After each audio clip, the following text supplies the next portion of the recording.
2024 was amazing. I mean, you know, minus the world being in complete disarray and progressively getting crazier and crazier every day. But music-wise, it was the gift that kept on giving, especially after how uneventful 2023 turned out to be. And honestly, we should have known what type of time it was on when Mos Def called Drake Target Music 13 days into the year, because...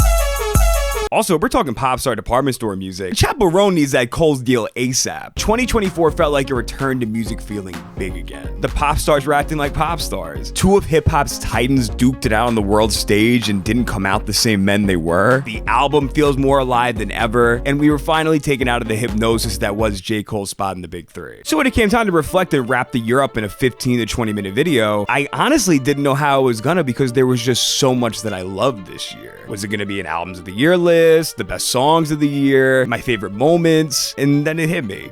Porque no las... all of them? So that's what this is. The best music of 2024. Whether it was a song, an album, an artist, or a moment, these are my top 10 favorite things in music this year. Because come on, you wouldn't have clicked on something that said favorite over best. I gotta lure you in somehow. So without further ado, a quick word from our sponsor. Thank you so much, Manta Sleep, for sponsoring today's video, because they're here to help you not only get the rest you need, but the rest you deserve. I've been trying out the Manta Sleep mask sound, and I've gotta admit, it's pretty dope. The mask itself completely blocks out light, so even if it's in the middle of a day or you're in a bright room, you can create your own cocoon of calm. I can't see a thing, but I'm calm. Plus, the mask is adjustable, so whether you're a side sleeper or have a uniquely shaped head, I don't know, it's customizable, so you can perfect it to your liking without putting any pressure on your eyes. Manta also sent me these cool eye mask inserts that are perfect to place on the mask after staring at a screen all day. But I think the coolest part about them are these cool built-in Bluetooth speakers they have. This sound mask is perfect for when I'm trying to doze off, but need a distraction from any overthinking that's going on. Whether it's a podcast, ASMR, can I recommend 2014 Forest Hills Drive Anniversary Edition by J. Cole? And also the sound quality caught me off guard in the best way. And it makes it easy to relax without you having to worry about your AirPods falling out or some bulky headphones on your head. So if this sounds like something you want to try, Manta Sleep has some great holiday deals going on right now, and they've been gracious enough to offer my viewers 10% off their order with the code VINNY. Whether it's better naps, deeper sleep, or just some peace and quiet, it may be worth checking out. So again, for 10% off your order, enter the code VINNY at checkout. And thanks again to Manta Sleep for sponsoring this video. Now let's get back to the show. I don't know what happened to Lil Nas X. Post Old Town Road, he'd proven to be a true hitmaker. Montero and Industry Baby are two of the strongest pop singles of the decade. His album was really good. He received rave reviews on his tour and festival run. It felt like he beat the one-hit wonder allegations and carved himself the spot as a new mainstay. But that was until... Now, I'm not going to sit here and try to convince anybody that song or video is any good. It's not. It's pretty bad. But I had trouble believing that someone that had such a knack for melody and ear for beats just lost it in the time since his last album. And then I heard this. You know I gotta catch my flight. Light Again's the most underrated single from a mainstream artist released in 2024. I don't know if it was a lack of confidence from Columbia at the J. Christ, or just him and his team having no idea what to do with a song co-produced by one half of Daft Punk that lived on SoundCloud as a demo for the last 6 months. But hey, it found its way to me and I couldn't be more thankful. That beat is just so punchy and infectious, and maybe the Y2K nostalgia of it all worked on the guy who made the nostalgification to pop music, but it was nice to hear Lil Nas make something this fun and sleek after the disaster he found himself at the top of the year. I loved it, I still love it, and even if you didn't care to listen, it went double platinum in my AirPods, so.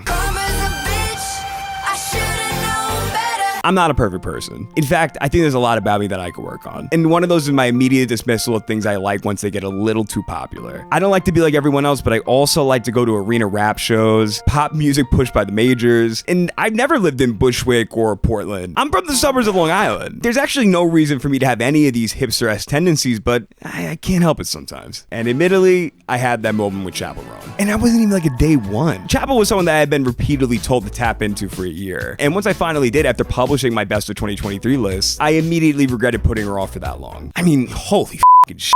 This was the pop star we were all waiting for. And then about midway through the year, she explodes. Her instantly iconic Gov Ball set, Lollapalooza. Chappell Roan was not only out of here, but she turned into Coworker music. And I was a new hire. And that's when I wanted to check out. And for a while I did. But some music is just undeniable no matter how much of contrarian you want to be. And I can only pretend I was over her for so long. I was at a bar on the Upper East Side and the DJ ran Red Wine Supernova and My Kink is Karma. And my ass couldn't help but scream sing every every single word of those records. A few weeks later, I found myself rediscovering Good Luck Babe at the right moment, and it clicked with me that we're living through the coronation of the next great pop music standard. So Chappell Roan, I'm sorry I was an idiot. But you know what? If I had to guess from how outspoken she is, she's just as jaded as I am, so it's a wash.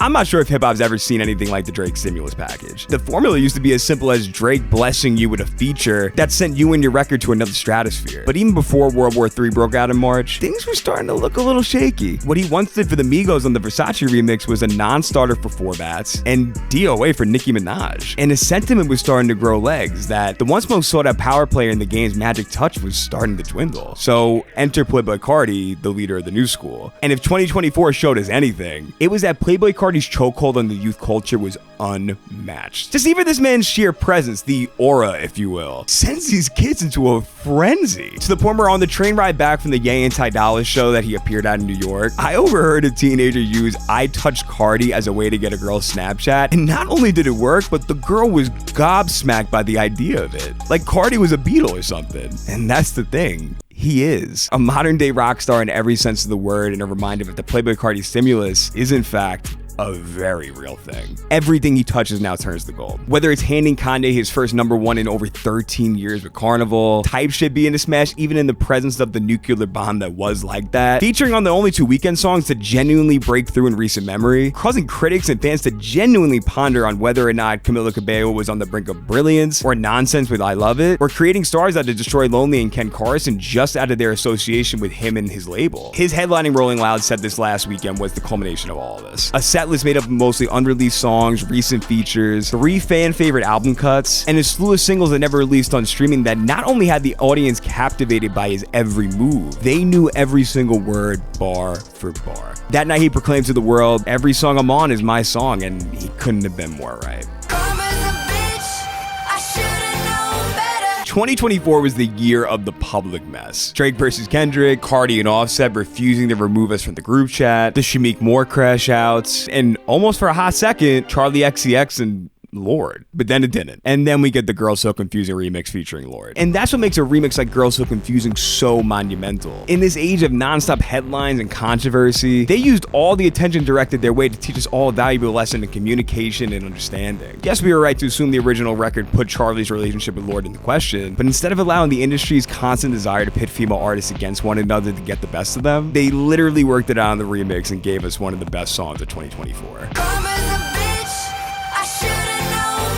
The best description I've heard of Mk.gee in his debut album, 2-Star and the Dream Police, comes from Joe Coscarelli of the New York Times, who described it as hair metal at the dentist office, and I can't beat that. But what I will say though is I go to a lot of concerts, as you may know, and I don't think I saw anything live in 2024 where the artist was oozing with that much aura than Mk.gee at Terminal 5. He and his music are just so cool. But in the most eerie back rooms, there might be a monster hiding behind that column kind of way. And to my delight, that's exactly how he describes the music he makes. Get into him now before you get to TikTok hit or